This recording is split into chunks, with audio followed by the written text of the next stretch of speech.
puis de ne pas remettre aux autres la responsabilité des échecs ou des réussites que j'ai, mais c'est vraiment prendre la responsabilité. Je pense que ça, c'est vraiment une clé fondamentale de se détacher du regard des autres, de ne pas avoir peur de décevoir les autres, de vraiment apprendre à choisir et de rester aussi beaucoup en humilité dans ce cheminement-là, parce que des fois, on pourrait avoir tendance à tomber aussi dans cet ego-là spirituel. Mais c'est toujours de revenir à la base des enseignements, puis la vie, elle est intelligente.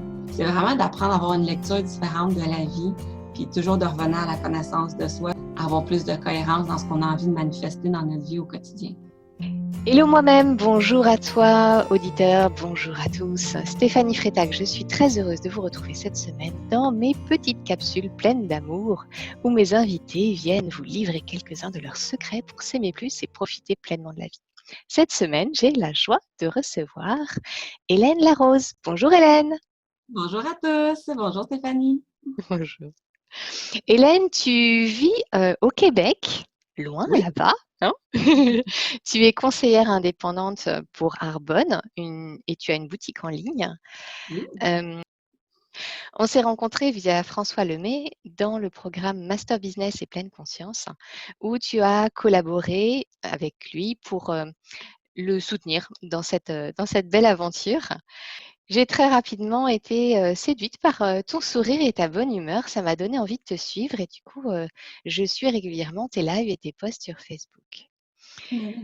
J'ai eu naturellement envie de t'interviewer sur ces questions de comment s'aimer plus.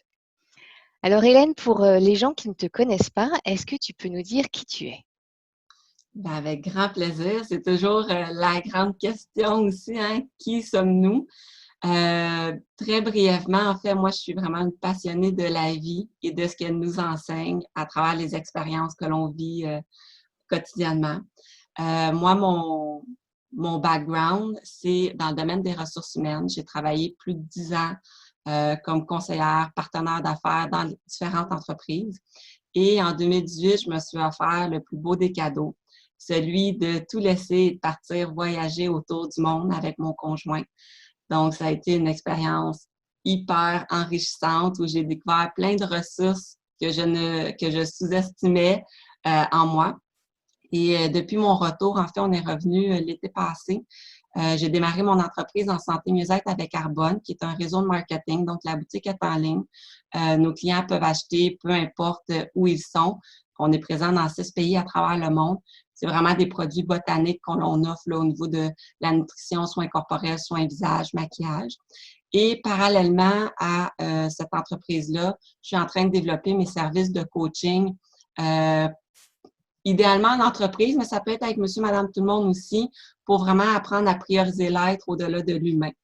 Donc, c'est ce que je suis en train de développer avec, entre autres, les enseignements que j'ai eu de mon coach, mentor François Lemay en pleine conscience et avec Ludovic Leroux au niveau de la neurobiologie et de nos différents états, notre système nerveux. Donc, je mélange un petit peu toutes ces matières-là, puis je partage avec mon expérience aussi aux gens qui ont envie d'apprendre à mieux se connaître. Quelle est ton expérience de ces 4 années avec François Lemay? T'en tires quoi?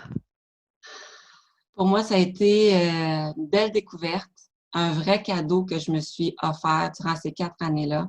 François, il a une belle énergie, mais aussi une belle capacité à créer des communautés de cœur dans lesquelles on se sent unis très rapidement. On développe des beaux liens familiaux, je dirais, même avec des gens qui sont partout à travers différents continents. Et j'ai eu la chance d'apprendre à méditer avec François, apprendre à revenir à moi. J'ai fait plus d'une 15aine de retraites avec lui aussi, donc en silence. Fait que ça a été des nouvelles expériences. Mais c'est vraiment comme si François, à travers les enseignements qu'il nous partageait, parce que lui aussi s'est formé à travers différents domaines, différentes disciplines. Donc, lui a ensuite résumé à sa couleur un peu tout ça. Et moi, c'est venu un peu mettre une colle à travers les différents ateliers ou lectures que j'avais fait moi-même de mon côté. Mais c'est surtout tous les liens que j'ai créés avec les gens quand on était dans des retraites, même si on était en silence, on connectait les uns avec les autres. Puis sur les communautés, c'est vraiment un endroit où on peut se permettre de se déposer avec vulnérabilité. Qu'est-ce qu'on est en train de vivre en ce moment? Des communautés où on ne se sent pas jugé, où vraiment les gens se soutiennent. Donc, moi, ça a vraiment été un cadeau extrêmement enrichissant. Puis, je les ai aidés beaucoup bénévolement dans les événements. Quand il faisait des bootcamps ou quand il faisait sa tournée de conférences ici au Québec. Je sais qu'il en a fait une en France également. Donc, pour moi, c'était un cadeau à chaque fois de baigner dans son énergie, d'entendre ce qu'il nous partageait avec beaucoup d'humour. Donc, ça m'a appris énormément à moins me prendre au sérieux puis à m'amuser davantage à travers ce que j'ai envie d'expérimenter dans ma vie. Merci. Ouais, ça fait un beau cheminement. Quelles sont les 3 grandes fiertés que tu as vues dans ta vie? En fait, il y en a beaucoup plus que 3. J'y suis allée avec les 3 qui me sont venus en tête là, depuis que tu m'avais fait parvenir un petit peu l'échange qu'on allait avoir. Premièrement, c'est vraiment mon voyage autour du monde. Pour moi, ça a été une sortie de zone de confort incroyable. Ça m'a demandé beaucoup de détachement derrière un emploi que j'aimais, une équipe de travail extraordinaire, mais c'était aussi une opportunité, un cadeau que j'avais envie de m'offrir, de dépasser mes limites, de faire exploser certaines perceptions. Je pensais que faire le tour du monde, c'était réservé à des gens spéciaux ou, tu sais, qui avaient un courage immense. Puis, je me suis rendu compte, en fait, que tout est accessible à partir du moment où on s'autorise de sortir, de faire ces petits pas-là dans une aventure comme celle-là. Aussi, en 2007, j'ai fait une immersion de plus de 3 mois en Nouvelle-Écosse, qui est vraiment dans une région est de la province de Québec. Et ben, c'est pas une région, c'est vraiment une province aussi, la Nouvelle-Écosse. Et en fait, moi, je voulais aller développer mon anglais. Donc, je voulais vraiment m'amener dans une immersion où j'aurais pas le choix de m'exprimer en anglais, d'apprendre. J'ai vécu beaucoup de difficultés à travers ça, mais en même temps, j'en suis ressortie extrêmement fière parce que l'objectif était atteint de justement me débloquer avec une seconde langue pour en fait pouvoir échanger avec le plus de monde possible aussi. Et la troisième fierté, en fait, c'est la façon dont je me suis accueillie et j'ai appris sur moi à travers mon divorce, qui a été là encore un point de bascule intense dans ma vie. Et, mais qu'aujourd'hui, je peux dire que j'en suis fière dont j'ai cheminé à travers tout ça. Quelles ont été les étapes que tu as dû traverser dans cette épreuve du divorce? Ben, en fait, j'étais en relation avec mon ex-conjoint pendant près de 5 ans. Et après 3 ans de relation, on s'est mariés. On a fait un mariage aux Barbades, qui est une île des Caraïbes. Magnifique. Oui, tout à fait. On était dans un décor vraiment paradisiaque. Et après 15 mois de mariage, il m'a annoncé à la veille des fêtes de Noël que pour lui, c'était terminé, puis qu'il souhaitait qu'on se sépare. Et au début, j'étais extrêmement surprise, mais avec du recul par après, j'ai simplement pas voulu voir les signes un peu qui emmenaient vers ça. Et moi, c'est à travers cette séparation-là, c'est que j'ai vécu beaucoup de honte, comme si j'avais été la source de cet échec-là. J'avais l'impression d'avoir l'étiquette divorcée dans le front. J'avais déjà terminé des relations auparavant ou j'avais déjà été quittée par des ex-partenaires aussi, mais vraiment d'avoir l'étiquette divorcée, pour moi, c'était énorme. J'avais même de la difficulté d'aller au marché ou d'aller faire mes courses par après. Fait que ça a vraiment été de revenir à moi puis de prendre ma responsabilité dans cette histoire-là, mais de le tourner positivement parce qu'au fond de moi-même, je savais que c'était la bonne chose à faire parce que en termes de nos croyances, nos valeurs, les routes qu'on souhaitait emprunter, c'était vraiment en train de se séparer. Et je crois pour se permettre mutuellement de s'épanouir dans qui nous sommes vraiment, c'était inévitable que la séparation survienne, mais ça m'a demandé vraiment beaucoup d'introspection, d'apprendre à m'accueillir dans toutes les émotions que je vivais, puis de ne pas nécessairement avoir tendance à me critiquer, à m'auto-saboter, puis de tomber dans la victimite non plus, mais vraiment prendre ma responsabilité puis changer mes perceptions pour choisir de comment je souhaitais rebondir à travers cette expérience-là. Et entre autres, c'est un moment où j'ai débuté à suivre François. Ça faisait quelques mois que j'écoutais plusieurs capsules sur le web, des enseignements qui étaient accessibles gratuitement. Et au moment où mon ex-conjoint m'avait annoncé la séparation, je me suis payée une retraite de 4 jours en silence et ça a été le début d'une nouvelle aventure où j'ai vraiment créé une relation plus de proximité avec la personne qui allait devenir mon mentor pour les années à suivre et d'avoir une famille qui m'a aussi supportée à travers tout ça. Donc, moi, ça a vraiment été un point de bascule qui fait qu'aujourd'hui, je suis la personne que je suis, là. Ouais. Tu as senti vraiment que c'était ce moment-là dans ta vie où tu t'es choisie, c'est ça? Ben, en fait, c'est comme si la vie me disait, t'as peut-être pas osé te choisir parce qu'il y a des choses que je chantais en québécois, qu'on dit qui buguaient, là, qui fonctionnaient pas, mais j'osais pas. Moi, je pense pas que j'aurais osé à ce moment-là terminer le mariage. C'était comme on a des hauts, des bas, on va travailler ensemble et tout ça. Mais en même temps, ça correspondait pas du tout à ce que j'avais envie de créer dans une relation de couple. Donc, la vie m'a juste amené, ben, voici l'expérience, puis qu'est-ce que tu as envie de faire avec ça par la suite.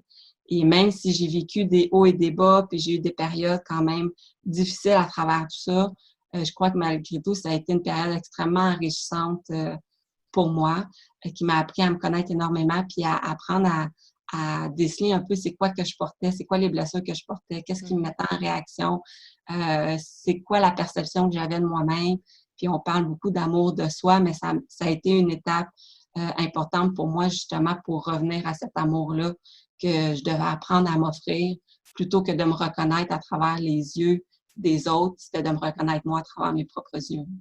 Comment tu as fait pour aller à la rencontre des parts de toi-même que, voilà, par un peu plus d'ombre, nos démons intérieurs, pour apprendre à les aimer, pour t'aimer tout entière? Bien, c'est sûr qu'il y a une partie qui a été des enseignements, donc une connaissance nouvelle pour être capable de mettre des mots sur ce que je vivais. Tout le monde euh, des émotions, on n'apprend pas ça nécessairement à l'école traditionnelle. Les parents nous élèvent avec la propre éducation qu'eux-mêmes ont reçue. J'ai été une enfant très aimée par mes parents. J'ai eu une enfance heureuse. On a fait beaucoup d'activités. Les valeurs familiales étaient très présentes. Mais reste que j'avais tendance beaucoup à me comparer quand j'étais jeune à l'école. Je voulais toujours être la meilleure. Donc, j'étais très sévère avec moi-même. Je m'exigeais beaucoup. Et comme vie de jeune adulte, quand j'ai voulu démarrer professionnellement, ben ça a fait des vagues, ça a fait, j'ai blessé des gens inconsciemment aussi par cette exigence-là que j'exigeais, que je demandais des autres aussi. Donc, ça a été à travers les enseignements, entre autres de François, qui lui a acquis son bagage à travers différentes formations. J'avais déjà fait des lectures. Ma mère, entre autres, avait un très beau cheminement spirituel. Donc, elle m'a fait découvrir un peu cet univers-là d'énergie, de chakra. Mais François, ce que j'aimais, c'est qu'il nous ramenait beaucoup dans la matière. Tu sais, on s'est incarné ici sur Terre, donc c'est pas nécessairement juste d'aller guérir ou observer qu'est-ce qui se passe dans le monde invisible, mais vraiment concrètement, physiquement, qu'est-ce que je vis, comment je peux être plus à l'écoute de moi-même.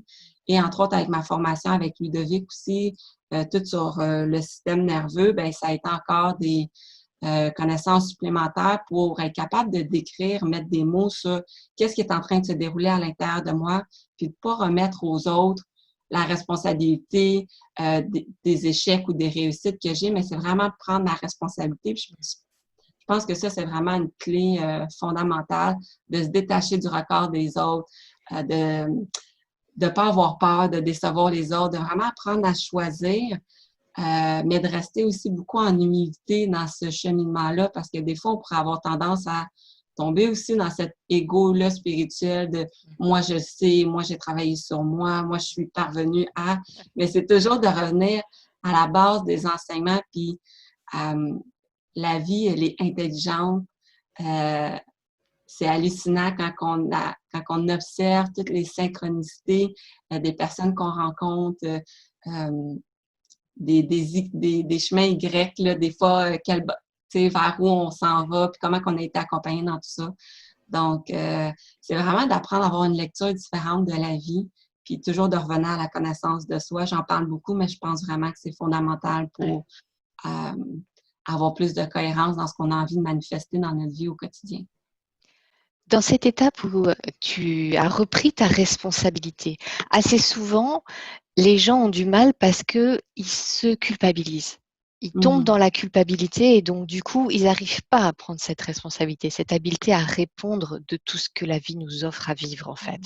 Comment tu as fait toi pour dépasser cette culpabilité? J'ai fait le fameux processus de patate de François Lemay. En fait, non, c'est un processus de libération qui était justement pour se libérer un peu des expériences passées, des perceptions de qu'est-ce qu'on a ancré en nous à travers les expériences qu'on a vécues. Toute cette charge de culpabilité-là, de je suis pas assez, je suis pas à la hauteur, j'ai blessé les autres, je m'en veux encore aujourd'hui. Puis, tu sais, des fois, on rumine des situations dans notre tête. Puis quand on vient en parler avec les personnes qui ont été impliquées dans l'histoire, pour eux, ils s'en souviennent même plus. Donc, tu sais, cette tendance-là a toujours revenir sur des situations dans lesquelles on se sent coupable. Comment, tu sais, ça a vraiment été un processus de plusieurs mois, même quelques années, là, de libérer tout ce bagage-là. Puis des fois, il y a des petites choses qui reviennent, mais je m'accueille avec beaucoup plus d'amour et de douceur dans ce cheminement-là aujourd'hui. Puis ce que j'aime particulièrement avec la pleine conscience, parce que je pense qu'on peut chacun avoir notre propre définition de c'est quoi la pleine conscience, mais dans le fond, c'est d'être pleinement conscient de ce qu'on est en train de vivre dans le moment présent. Puis c'est d'accueillir sans jugement ce qui est présent aussi. Donc, ce que j'aime, c'est peu importe notre façon de réagir ou qu'est-ce qu'on veut faire, il y a toujours un enseignement à en tirer parce que oui, on pourrait avoir tendance à se taper dessus, mais quand on en prend conscience qu'on est en train de se taper dessus, c'est de revenir à dire, OK, c'est de revenir à dire, c'est OK, tu sais, je peux recommencer maintenant un comportement nouveau. C'est d'apprendre à observer ce qui survient autour de nous sans qualifier si c'est bon ou c'est mauvais. Moi, ce que j'ai appris beaucoup aussi, c'est tout ce qu'on vit, tout ce qui se passe à l'intérieur de nous, c'est que de l'information pour nous ramener dans c'est quoi mon besoin du moment, puis c'est quoi les actions que j'ai à mettre en place pour amener plus de cohérence. Puis tu sais, des fois, il y a un changement qui peut être, une prise de décision qui peut être faite très rapidement, puis il y a des changements, des fois, quand on se rencontre soit notre cercle d'amis ou on a des relations toxiques autour de nous, ben tu sais, on fait pas le grand ménage du jour au lendemain. C'est vraiment un cheminement euh, qui demande beaucoup d'amour de soi là, à travers tout ça. Mais c'est vraiment à travers des petites actions euh, qui nous ramènent en fait à développer cet amour-là de soi parce qu'on en parle beaucoup, mais on ne se l'est juste pas fait montrer. Moi, je ne veux pas nécessairement utiliser le terme que c'est difficile d'apprendre à s'aimer, c'est simplement qu'on ne nous l'a pas enseigné. Puis à partir du moment où on applique ces milliers de trucs-là qui existent aujourd'hui, bien, on se rend compte qu'avec la répétition et la pratique, bien, c'est quelque chose qui grandit assez simplement aussi à l'intérieur de nous. C'est comme un muscle qu'on doit développer, quoi. On Exactement. s'entraîne à s'aimer toujours plus, toujours plus, toujours plus. Et puis la vie Exactement. vient Toujours avec des nous petites appuyer. pauses. Tiens, regarde là, là, tu as encore un truc à faire. Et puis là aussi, tiens, il faudrait que tu grandisses encore dans ton amour à cet endroit-là. Et en même temps, c'est pas de dire j'y arriverai pas ou tu sais, c'est vraiment d'apprendre à s'accueillir dans ce qui est ici et maintenant. Tu sais, on pense souvent, tu sais, souvent c'est fun d'avoir des sentiments de joie où on se sent léger, mais même si on pleure, c'est pas négatif. Moi, je suis quelqu'un qui va pleurer quand je vais écouter des films ou quand je vais regarder une vidéo ou je vais lire un message qui va me toucher. Puis ça me fait du bien. C'est comme une gratitude aussi d'être touchée parce que je suis en train de lire ou de voir ce qui est en train de se dérouler devant mes yeux. C'est ça, ceux qui veulent exprimer, exemple, qui vivent de la colère. Mais c'est pas négatif de vivre la colère, c'est juste de dire qu'en ce moment, il y a quelque chose qui ne nous convient pas, où on se sent peut-être envahi, où on se sent peut-être pas respecté, où on est dans nos blessures d'injustice ou autre.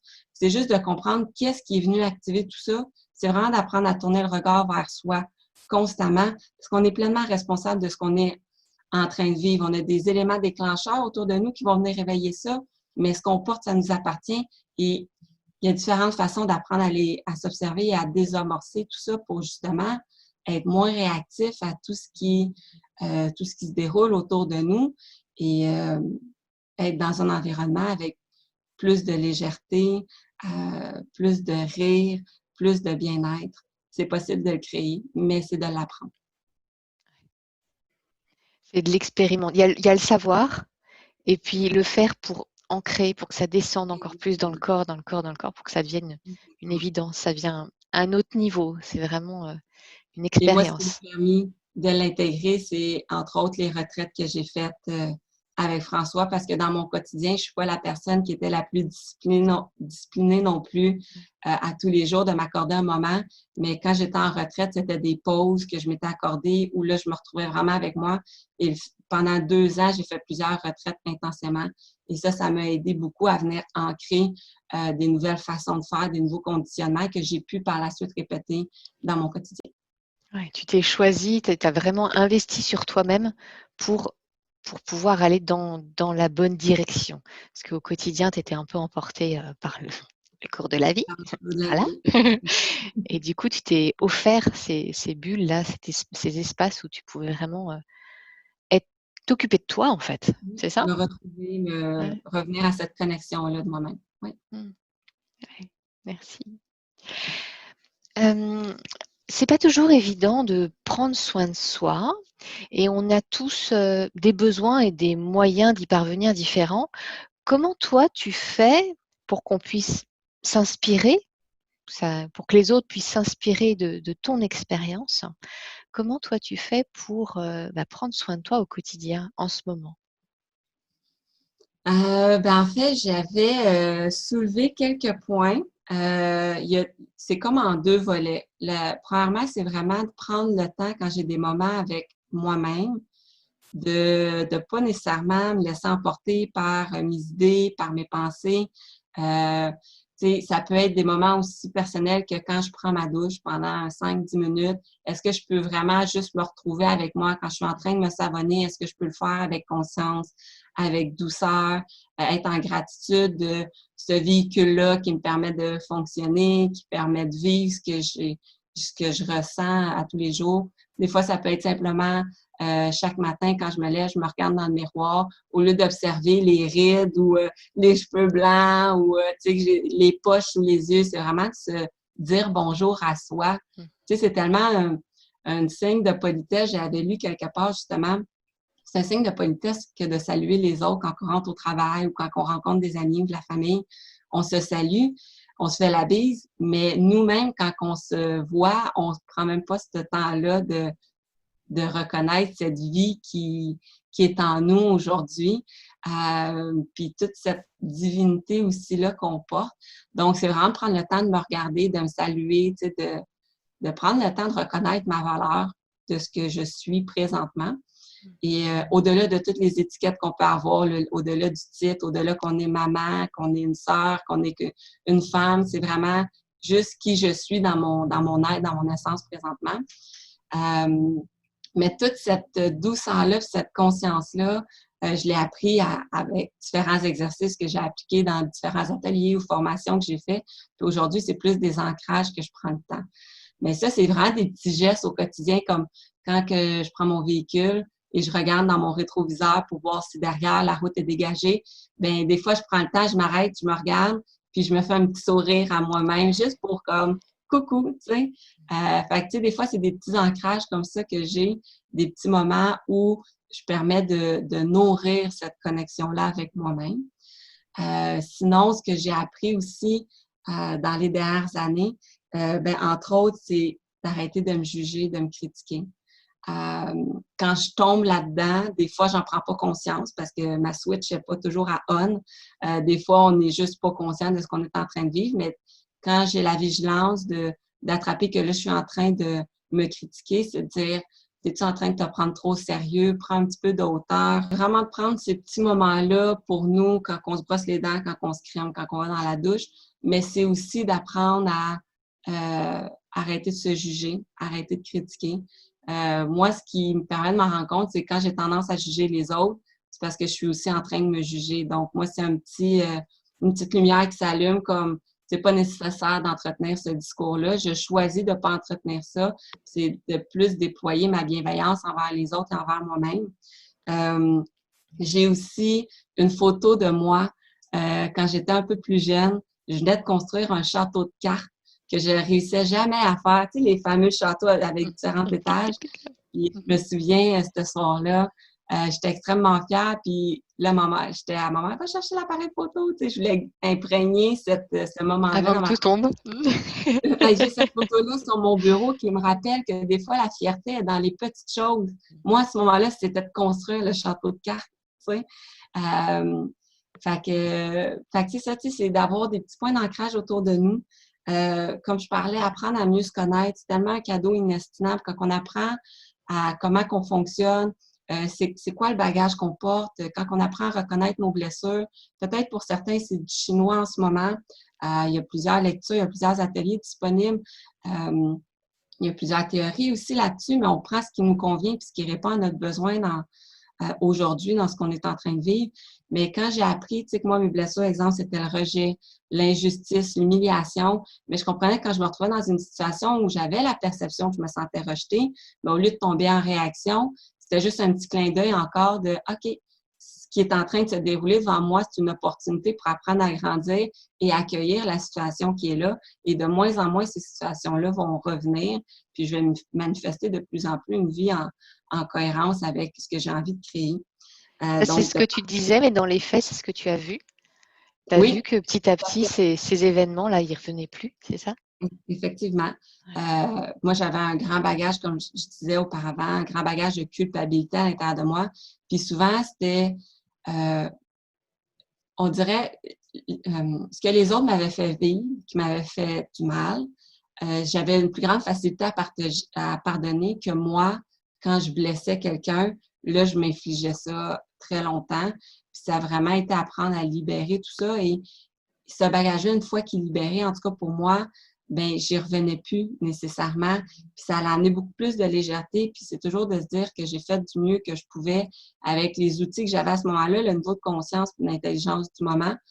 Parce que ça aussi, ça évolue dans le temps avec les expériences qu'on vit, avec les connaissances qu'on acquiert, avec les interactions qu'on a avec les autres. Donc, plus on apprend à ramener plus de légèreté de notre côté, ben moins on est réactif à ce qui se déroule autour de nous. Puis quand on prend pleinement notre responsabilité, ben, c'est de dire, OK, c'est toujours de voir l'opportunité qu'il y a dans l'enseignement du moment que la vie, elle nous amène. Puis, tu sais, des fois, c'est pas toujours de passer un test théorique après une année scolaire, mais c'est vraiment, tu sais, la vie, elle va nous challenger à travers ces expériences-là, justement pour apprendre à revenir vers soi, puis à dire, est-ce que tu es capable de t'affirmer dans cette situation-là? Puis, tu sais, s'affirmer, c'est pas crier, c'est pas commencer à reprocher aux autres, mais c'est juste dire, si ça me convient pas, ben j'ai le choix d'y rester ou de le changer. Mais ça me revient quand même malgré tout, même si une situation peut nous paraître insurmontable. Je crois qu'on est tous d'accord pour dire qu'on s'en sort et que ça a été par la suite une période c'est un cadeau. Tu sais, on se rend compte les plus grosses expériences qu'on a vécues, en fait, ça a été des cadeaux sur lesquels on a rebondi puis qu'on a recréé autre chose là, tu sais, autour de nous. Fait que moi, j'aime beaucoup ce jeu-là de perception dans une situation. Comme je disais, c'est apprendre à lire la vie différemment, sous un autre angle. Puis là, je pense qu'on a un terrain de jeu incroyable par après pour expérimenter puis s'amuser dans tout ça, là. Merci pour ces clés. Je pense que ça va inspirer pas mal de monde. J'espère, en tout cas. Ah, voilà. Oui, ça Toi, ça résonne. t'inspire? Ouais. Oui, tout à fait. Puis, tu sais, ce que je partage aujourd'hui, c'est ce qu'on m'a appris. Ouais. C'est pas ta technique, c'est pas ton savoir, c'est ton expérience de ça. Exactement. C'est Exactement. comment tu le vis, comment tu le cuisines en gros. On t'a Exactement. donné les matières premières et toi tu la cuisines de telle manière et c'est toujours intéressant, quelle que soit la cuisine qu'on va visiter, on a tous les mêmes matières premières, mais on n'en fait pas du tout la même chose. Exactement. Et Et j'avais envie merci. de partager, entre autres, une belle Oui. découverte que j'ai faite. C'est un livre, là, je ne sais pas si vous voyez à l'envers ou à l'endroit, mais c'est un livre de Diane Gagnon.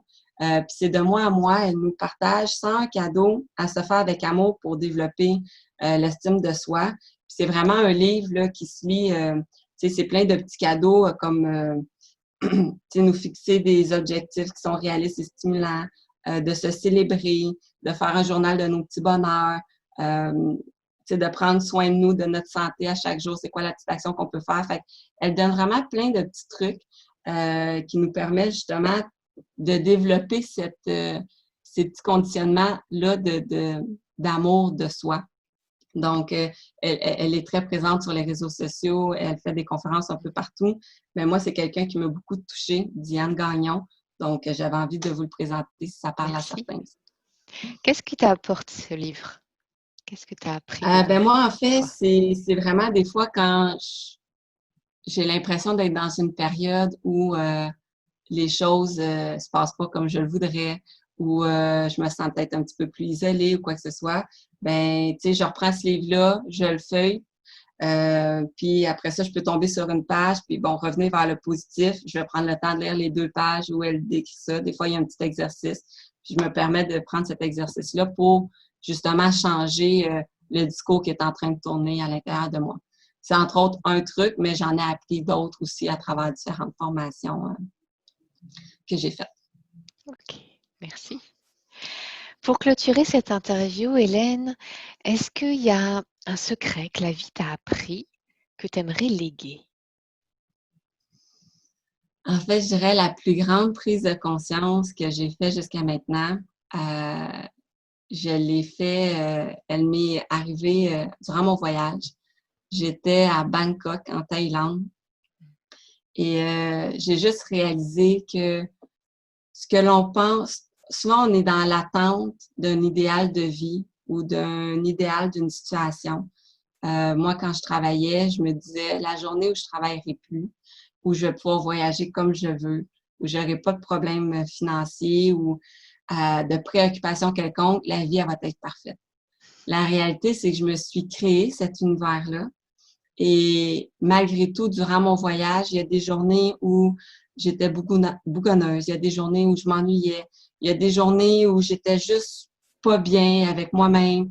Il y a des journées où je désirais être de retour chez nous, près des gens que j'aime. Et je croyais que la, la, la, la situation pour moi qui était l'idéal, j'étais justement en train de la vivre. Puis il y a des moments où c'était plus mon idéal. Fait que ce que j'ai compris l'année passée, c'est peu importe, tu sais, c'est pas être dans l'attente d'une situation idéale parce qu'en fait, on va toujours être avec nous-mêmes et on a différents états et c'est humain qu'on ait ces cycles émotionnels-là, ces états des fois un peu plus de découragement, de pleine réalisation, tu sais, des fois on a l'impression d'être dans une impasse. Mais peu importe ce qui est autour de nous, ces émotions-là, ces états-là vont survenir. Fait que c'est comment moi je peux apprendre à changer ma perception ou accueillir ce que je suis en train de vivre quotidiennement, puis pas nécessairement avoir ce besoin-là d'avoir 4 ou 5 semaines de vacances, mais comment je peux prendre ce temps-là ou changer mes perceptions dans mon quotidien qui fait qu'à la fin de la journée, je suis pas drainée ou je suis pas nécessairement malheureuse. Ou si je vis ces états-là, c'est de me dire que c'est temporaire puis que ça va changer aussi, que ça fait juste partie de ce que la vie nous offre à vivre ou ce qu'on a à comprendre de tout ça. Fait que, tu sais, aujourd'hui, c'est comme si j'ai envie de retourner travailler sur le marché du travail comme salarié, que ça répond à mon besoin du moment, ben c'est les actions que je vais poser pour y retourner. Si aujourd'hui, j'ai besoin de plus de liberté, puis j'ai envie de créer un nouveau projet, ben je vais m'autoriser à le faire en comprenant que même si je suis en train de créer mon idéal de vie, mais il va y avoir des hauts et des bas, peu importe ce que je crée. Donc, pour moi, ça m'a enlevé beaucoup l'aspect qu'à ma retraite, ça va bien aller. Ou j'ai pas d'enfants présentement, mais tu sais, des fois, j'entendais quand les enfants vont être grands, ça va bien aller. Ou quand ma maison va être payée, ça va bien aller. Non, c'est d'apprendre à chaque jour Maintenant. que C'est de maintenant ce qui se reconnaître passe. ça, cette gratitude-là, cette abondance-là qui nous entoure, puis pas être dans cette attente-là parce que c'est ce qui crée ce sentiment de manque, puis qu'on on parvient jamais à rien, puis tu sais. Donc, moi, ça a vraiment été le plus bel enseignement que le voyage m'a appris. Et là, aujourd'hui, c'est juste de suivre, apprendre à écouter c'est quoi mon besoin, puis oser faire les pas pour créer, pour répondre à ce besoin-là, au-delà des perceptions des autres, au-delà des peurs qui surviennent à l'intérieur de moi. C'est vraiment d'expérimenter, puis comme je disais, de me permettre de m'amuser dans tout cet univers-là. Oui, c'est bien pour finir cette interview-là, hein, de s'amuser dans la vie, dans toute notre Exactement. vie. Voilà, On a suivre notre tendance boussole vraiment à de se joie. Merci Hélène pour ton partage, pour Ça toute fait un grand plaisir. l'expérience que tu partages. C'est enrichissant et ça va inspirer plein de monde. Et toi qui regarde cette vidéo, qu'est-ce que ça t'apporte? J'aimerais beaucoup te lire en commentaire. Euh, Partage-moi, partage-nous ce que tu apprends, qu'est-ce que tu découvres, qu'est-ce que tu as envie de mettre en place dans ta vie à toi pour t'honorer, t'aimer plus, pour respecter cette belle part qui est à l'intérieur de toi et puis cheminer dans voilà, l'acceptation de qui on est avec toutes nos parts belles et puis toutes nos parts qu'on traîne un peu, qu'on aime un peu moins, mais qu'on apprend à découvrir et qu'on apprend à- à embrasser. Hélène, merci. Où est-ce qu'on peut te retrouver? Présentement, je suis en train de faire plusieurs changements sur les réseaux sociaux, mais j'ai une page Facebook, Hélène Larose, sans accent, vous pourrez me trouver. Sinon, je suis sur Instagram, je suis sur LinkedIn également, et je partage un petit peu les services que j'offre ou à mon tour, je partage ce qui m'inspire, ce qui me fait réfléchir, ce qui m'amène à changer mes perceptions aussi, à faire exploser des cadenas. Donc, Hélène Larose, euh, voilà, sur les réseaux sociaux, là, je suis présente. Donc, vous pouvez me retrouver facilement. Ok. Je mets les liens sous la vidéo, vous allez pouvoir juste cliquer dessus. Parfait. Merci Hélène, merci pour ton temps. Moi, je vous dis à la semaine prochaine pour une nouvelle interview pleine d'inspiration. Au revoir. Au revoir Bye. Hélène. Ciao. Si vous connaissez quelqu'un à qui cette vidéo pourrait faire du bien, n'hésitez pas à la lui partager. Et pour ne rien rater de mes prochaines vidéos, pensez à vous abonner à ma chaîne. En activant la cloche, vous recevrez les notifications par mail. Je vous souhaite une excellente journée, une belle continuation et à très vite.